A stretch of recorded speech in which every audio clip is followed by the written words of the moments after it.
Every year, American magazine Car and Driver conduct their Lightning Lap event.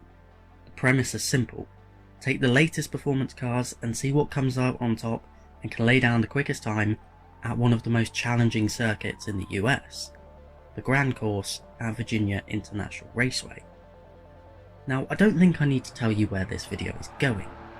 We're about to do our own Lightning Lap in GT7, but with some tweaks. Firstly is the matter of the venue. VIR, a track often dubbed as America's Nürburgring, is not in the game. However, we do have Road Atlanta, and the principle is the same. Its 2.5 miles and 15 turns consist of pretty much every challenge imaginable: elevation, long straights, big braking zones, direction changes, and the odd nasty curb for good measure. If a car performs well here, it will anywhere. Yet on the other hand, if a car has a weakness, this track will expose it. Speaking of those cars though, let's get into that. 14 of Gran Turismo's newest road cars will be taken to the track, everything from this decade so far. And there's a good mix here, from hot hatches to a hypercar.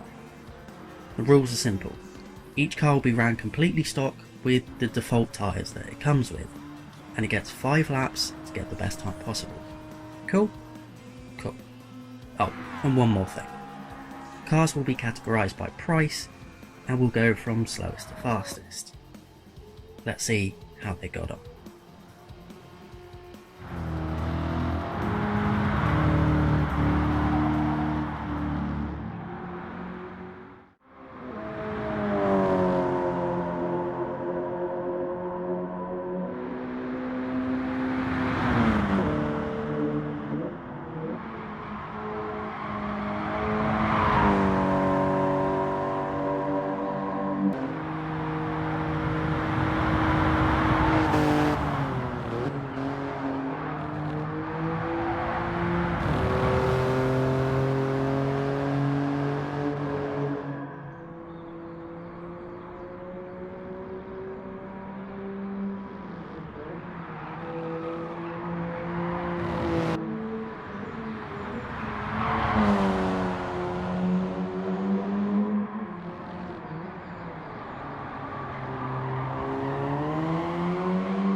So there we have it, all but one of the cars run through. Of course, the final one is the Aston Martin Valkyrie that you're seeing the full lap for now. Of course, it was the quickest of the bunch, but just how much quicker it was than the rest, I couldn't believe. With that being said though, like was stated at the top of the video, full onboards for every car will be released on the second channel over the coming weeks. And after the Valkyrie's lap's completed, there will be a full leaderboard so you can see how every car got on. But throughout this test there were some good matchups within it and some surprises thrown up. The Civic Type R, despite being front wheel drive, being the fastest hot hatch, and the Tesla outpacing the Alfa Romeo for the battle of the saloon cars. Although personally my favourites to drive were the GR86, the AMG Black Series, and the 911. Of course, being electric, the Tesla felt a little bit disconnected, and both the Italians, the Maserati and the Alfa Romeo were a little bit scrappy and maybe gave away time. None of these laps were perfect, but I'll show you the leaderboard now with every single time.